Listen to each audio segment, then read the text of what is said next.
Good afternoon, Judge. Jackie Mospor, and on behalf of Mr. Heenan, who is present to my right. And John Shea, Your Honor, is correct. All right. Okay, Mr. Heenan, and the record should reflect, just to briefly set it out, that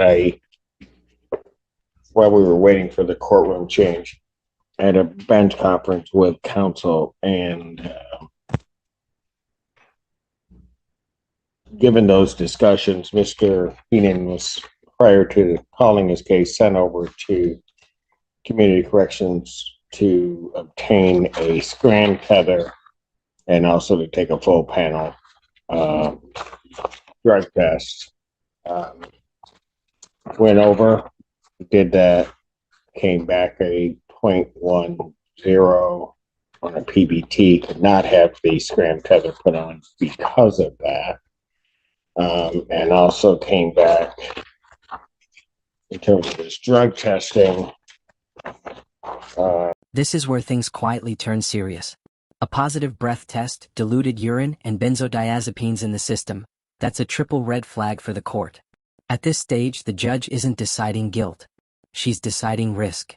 With a possible dilution in terms of the creatinine level, came back positive for benzos, and came back for positives on the benzos. Sir, you take Zoloft? I do, sir. All right. How long have you had that prescription? Just started last night.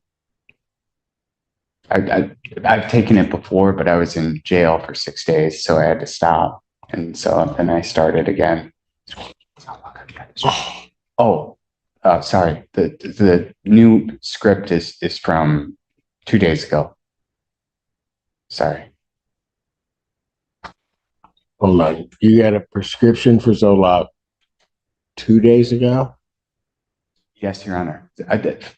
So rehab, I was in treatment, and they gave me a packet of Zoloft. So I've been using that, but I needed more. So I called my primary care doctor, and he prescribed, I think, 30. Okay, you had that prescription filled. Yes, Your Honor. Here's the legal problem. Having a prescription doesn't automatically explain a failed test. Courts care about timing, dosage, and disclosure. If the paperwork doesn't line up perfectly, the benefit of the doubt disappears fast. And so, delivered. Hold on. I just need to back up for a moment because I'm trying to find out where you are right now and have a greater understanding. You were in rehab. When did you get out of rehab? May 12th, I believe. Okay. And when you got out of rehab, you had Zoloft. Yes, they send you home with a 30-day supply.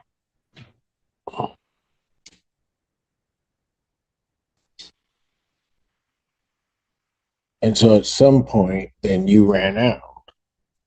No, I still have some, but I needed to call my doctor anyway and tell him about this. And so I asked for a refill. Okay. All right. Where were you in treatment? West Palm Beach, and it's called Hanley. It's a very good treatment center. To what? A very, very good treatment center. How long were you there? I was originally 30 days, but I extended to 45 voluntarily. Was there aftercare that was to follow that? There was. So I have a therapist. The University of Michigan IOP can't take me for 6 months because I missed an appointment, and because you missed an appointment with them. Yes, and that's their policy. Yeah. So since you missed that, they could. Have you been doing anything? Because you were supposed to go and do intensive outpatient. Yes. Right. So at the point that you're supposed to go into intensive outpatient. This is a crucial moment.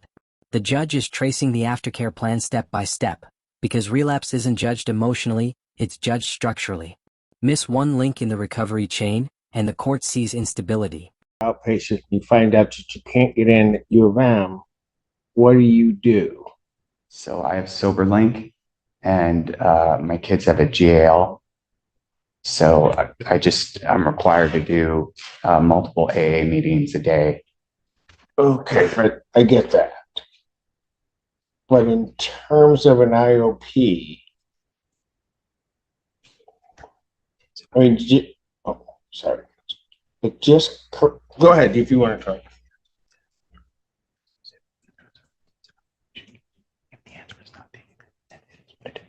Oh, I've reached out to Brighton.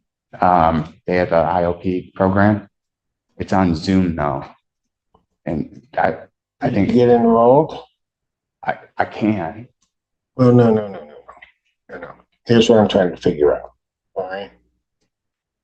And so I'm asking you these questions for a reason.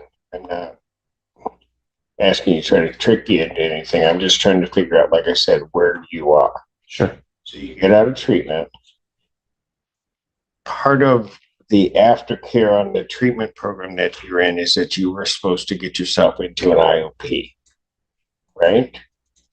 Your Honor, that was part of the condition. Also the SoberLink and one AA meeting a day. Hold on. On whose condition? Oh, the treatment center's recommendation. Okay. You got me a little bit lost here. You go into the treatment center in Florida. You come out. They're basically, upon discharging you or releasing you from that, they're putting into place or give you a plan, an aftercare plan, right? Yep. Part of that aftercare plan was you were to get yourself into intensive outpatient treatment. Yes, sir. Right? Their recommendation was something here local at University of Michigan, right? Yes, sir. You were supposed to call them, but missed that somehow and or another. And then, as per their policy, you can't get in for a while. 6 months. Right. After all that happens, what do you do instead of, I don't want to put it that way. What do you then do? Nothing? You didn't get yourself into any type of treatment program. Is that right?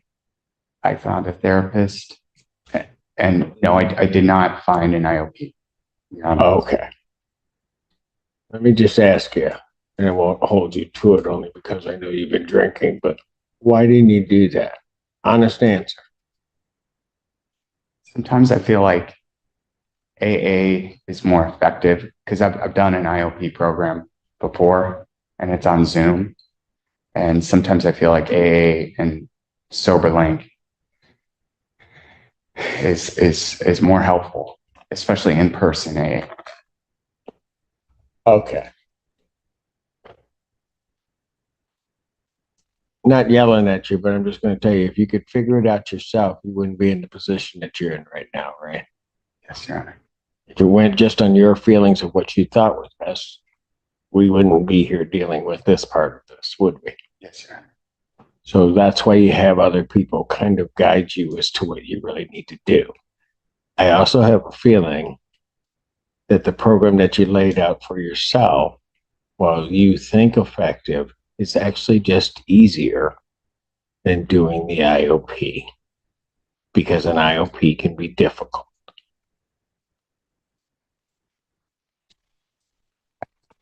I desperately wanted that Michigan IOP 9 to 1, Monday, Wednesday, Thursday. And I just screwed it up. Right. But then you also then didn't put anything in place once you had messed up. Right. And in fact, if you're going to be honest about it, the stuff that you put in place was just easier stuff so that you could say you're doing something. That's fair, Your Honor. Yeah, I know. I've seen it for a while. And that's why you weren't going to go into the IOP. It was the easier path. Yeah. All right. Mr. Heenan, let me ask you this. You blew a 1-0. When did you stop drinking? When's the last time you had a drink? So about 4, I woke up and my hands were shaking. So I drank some high noon. And then at How 7, much high noon did you have? just enough till my hands stopped shaking. Okay, what's that? Tell me what that means. Like for me, it's like 4 to 6. And then at 7 this morning, when the liquor stores open, I had a DoorDash delivery of more high noon. And I drank again until my hands stopped shaking. And how much did you have that time? Your Honor, honestly, I just kept drinking until my hands stopped shaking. It was a 4-pack. This is raw. Shaking hands, drinking to stop withdrawals, counting empties. This isn't partying, it's dependency. And judges know the difference. At this point, public safety and self-preservation collide. Okay, is a 4-pack? High noon comes in 4-pack. Right. And so did you drink them all? Oh, yeah. Okay. And how long did that take you? I chugged. Okay. So that DoorDash delivery at 7, that was the last you had? Yes, and my hands were shaking, so I've got a bunch of empties, and this is how desperate I was. I would pick up all the empties on my table and see if there were sips. And there was one that was like that full, and I chugged that as well. It wasn't. What? Hold on. Sorry. What time did you do that? It was between 7 and 8 because I knew I had this coming. Okay. I didn't want to come in under the influence. So at 8 o'clock, from 8 o'clock till, I don't know what time we first called your case. Well, when you went over to community corrections. So that was around 3 o'clock, maybe somewhere around there. Between 8 and 3, did you have anything to drink? No, Your Honor. It was 2:30 at community corrections. Okay, at 2:30. But so from when you chugged that half to 2:30, you didn't have anything to drink. No, Your Honor. Last night, I drank quite a bit, though. Basically, I lost my boys in a dispute, and I've been on a bender. Okay. So, Mr. Heenan, I'm just trying to, like I said, I'm trying to figure out where you are. I'm trying to, when you say you've been on a bender, what were you drinking the night before and how much? White Claw. I drank, gosh, probably 15. Okay. And that would have been last night sometime. When you say that you stopped about 4, you said, or something like that? No, I woke up at 4. You woke up at 4. So yesterday you were drinking White Claw. You had about 15 Yes, Your Honor. for over just that day, that evening? All day, yeah. Okay. And at some point you stopped drinking. Either you passed out or you just stopped. Yeah, no, I You felt probably passed out. passed out, Your Honor. Yeah. And then you woke up at 4. Yep. And then you needed something else. Yeah, my hands were Right. I get why. But you needed something else, and that's when you got the other stuff. Or you already had that. I already had it. Okay. I White Claw and High Noon. I usually when I'm sober, I'm a fit person. I run marathons and stuff. So High Noon and White Claw are the lowest calorie drinks. Okay. And so then you switched to the high noon and you did that, right? Chugged them. You're Heenan. Do you think you're in trouble? I mean, just not with the court. I'm not talking about with the court, but just with you and your sobriety. I do. I have 16 years of sobriety. So I know I can do it. I'm just having a hard time right now with this divorce and losing the kids. And just life is hard right now. You know, I had to resign my job I loved. And it's just been rough. Okay, so right now you're also not working. I had to resign to go to treatment. All right.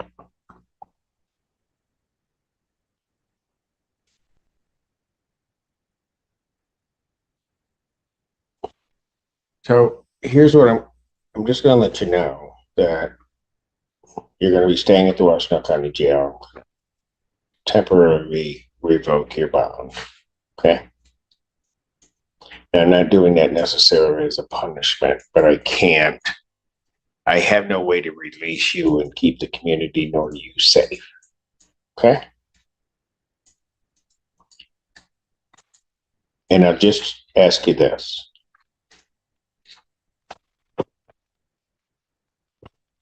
You're going to come back tomorrow.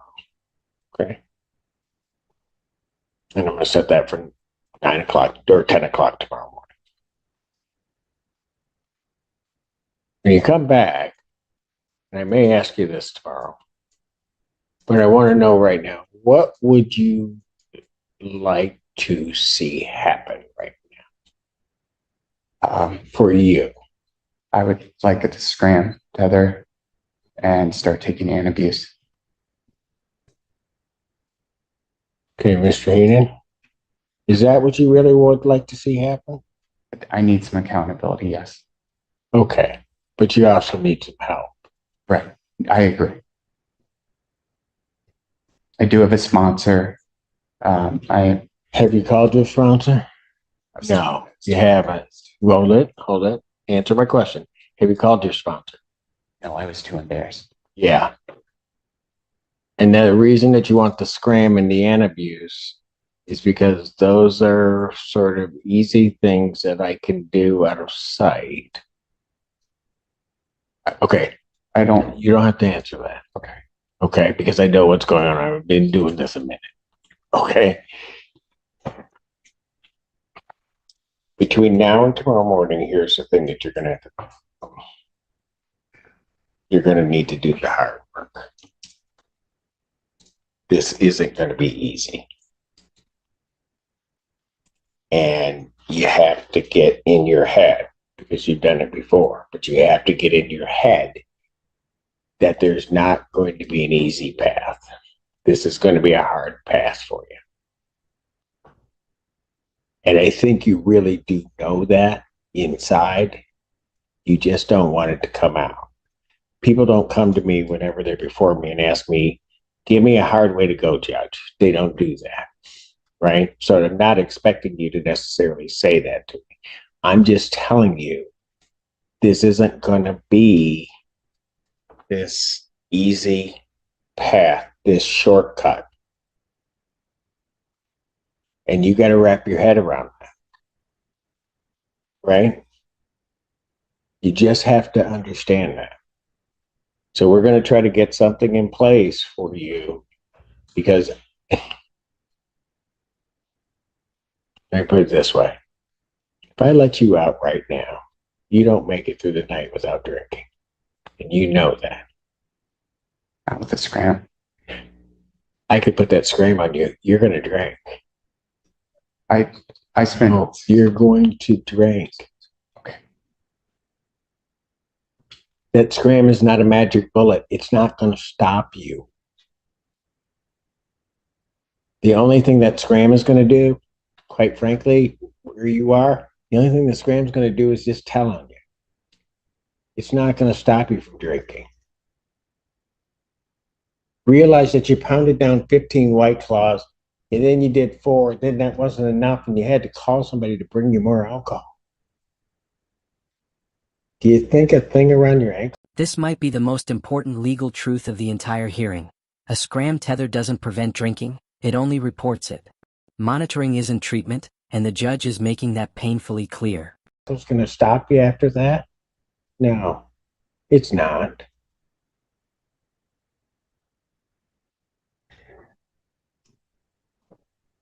Jail was really hard for me. I know. So that alone would stop me. For a while. I understand. But you're going to go tonight. And then we're going to see you tomorrow morning. And Mr. Heenan, you'll never, well, maybe one day you'll understand it. I'm not doing it to be me. I don't want to lose you. And I know if I let you out of here, there's a good chance we're going to lose you. Thank you. Prosecuting attorney, on behalf of people.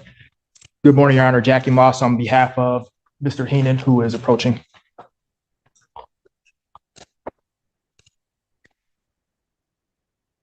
All right. How are you doing, Mr. Heenan? Doing okay, Your Honor. Okay. Where are we on this? Did we get any update on Bear River? Your Honor, in regards to, pardon me, in regards to Bear River, yes, the update is Bear River can have Mr. Heenan admitted within 24 to 48 hours. However, they would require the referral from CMH. That was not able to take place yesterday because CMH said they required an order from Your Honor before For CMH to evaluate him? Yes. With that being said, my understanding is that in custody evaluations take place twice per week on Wednesdays and on Fridays. So if they received an order today, they could potentially get to him on Friday. If not, then it'll be into next week. Okay. With that being said, my position would be that where we left off yesterday, Your Honor was entertaining the idea of releasing Mr. Heenan on a scram tether. If the court is inclined to do so at this time, upon release, Mr. Heenan would be able to call the CMH hotline and immediately be evaluated. It's a 20 to 30-minute phone interview process, and then Mr. Heenan could continue with the admittance process with either Bear River or Mr. Heenan did mention another facility, Liberty Treatment, which is in Fayette, Michigan, Your Honor. People have a position on this? Your Honor, ultimately, I think we would defer to the court's discretion. The people really want to make sure that Mr. Heenan gets into treatment as soon as possible. I just ask that we set him up for success as best we can. So if we are going to release him on a scram, I ask that counsel help him get situated with making that call to CMH so that he's not left on his own to do that without any assistance in case he needs it. I would definitely be willing to do so, Your Honor. And one other thing I wanted to apprise the court, there are a few matters that Mr. Heenan would need to get in order in terms of personal affairs, primarily his rent, and actually more importantly, as a part of the settlement agreement in his divorce, he's ordered to pay the tuition for his son's private school. That payment is due on or before July 10th. Mr. Heenan does not have his credit card information with him. All of that is at home. So in order to be able to comply with that, that is another reason that we are asking that Mr. Heenan be allowed to scram tether. Mr. Heenan, when you're out, who helps with just your support around you? I mean, what other people are around you? I don't have much support, just AA. And that you've been doing via Zoom? Yes, sir. Okay. Okay, because here's part of my issue. Council's going to only be able to take you so far. So yeah, get you out, get the call made, but then you're there. And I understand that you've got the tether on, you would have the scram unit on, but all that may tell me is that you're going to, that you drank.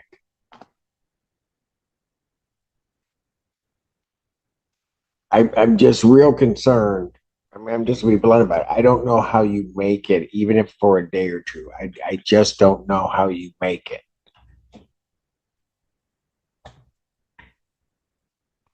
That's my problem.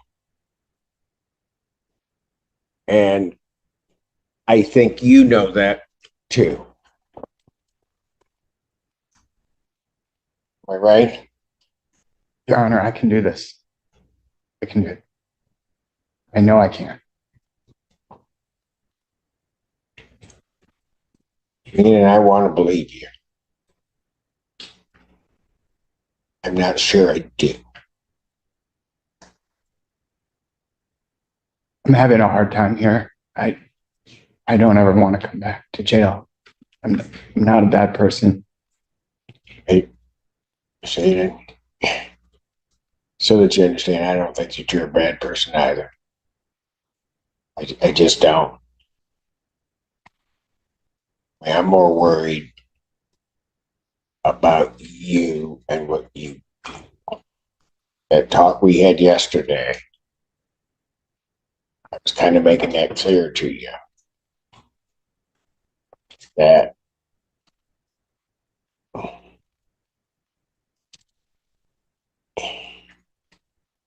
I'll be honest with you, I don't want you dying.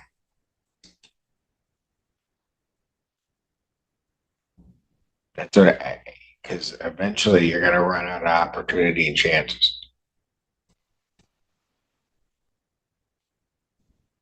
And what weighs heavily on me, given what we went through that you past few days, is I could let you out on a scram tether and I never get you back. For what it's worth, Your Honor, I did have a very frank and blunt conversation with Mr. Heenan and informed him that if the scram tether did indicate that there was consumption of alcohol, Mr. Heenan would very likely remain in custody for the pendency of his case. Here's what I'm going to do. And you're not going to like it, Mr. Heenan, but I'm making the call. You're not going anywhere. I'll sign the order. He'll get assessed on Friday. This is the moment judges dread. Keeping someone in custody not as punishment, but as protection. The court isn't saying you're bad. It's saying, if I let you go, you might not survive. What would you have done here? And we're going to get you out to Bear River and start this process. We'll have to somehow or another figure out a way you'll be able to have your credit card at some point and get some information so that you can get that tuition paid and find a way to get your rent paid. But all of that, it's important. Those are important issues, but all of that pales in comparison to where this could be. Mr. Heenan, how'd you get here yesterday? I drove, Your Honor. Yeah. And I'm letting you know that that factors into my decision because, Mr. Heenan,